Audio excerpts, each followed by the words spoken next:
C'est toujours un problème dans les films américains quand les personnages ne sont pas censés être anglophones. On a envie d'avoir des têtes d'affiche à l'écran et qui soient compréhensibles pour un public qui a horreur de lire des sous-titres. Donc plusieurs solutions, on peut choisir de tricher complètement et tant pis, tout le monde parle anglais, You have no reply? ou même de leur faire un accent. I did not ask for your advice.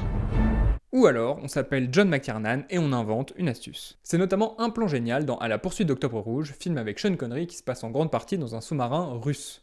McTiernan profite qu'un personnage lise un livre pour, en un zoom et un dézoom, basculer en anglais.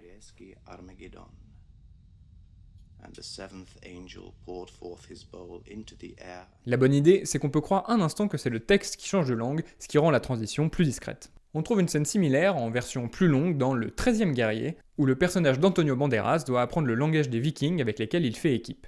Au fil de plusieurs panoramiques, leurs paroles se transforment en anglais à mesure que Banderas commence à les comprendre. Ce petit jeu sur la langue révèle une idée fondamentale qui rend passionnant le cinéma de McTiernan. Comme en témoignent ses mouvements de caméra caractéristiques qui prennent pleinement part à la narration, sa mise en scène s'accorde toujours au cheminement mental de ses héros.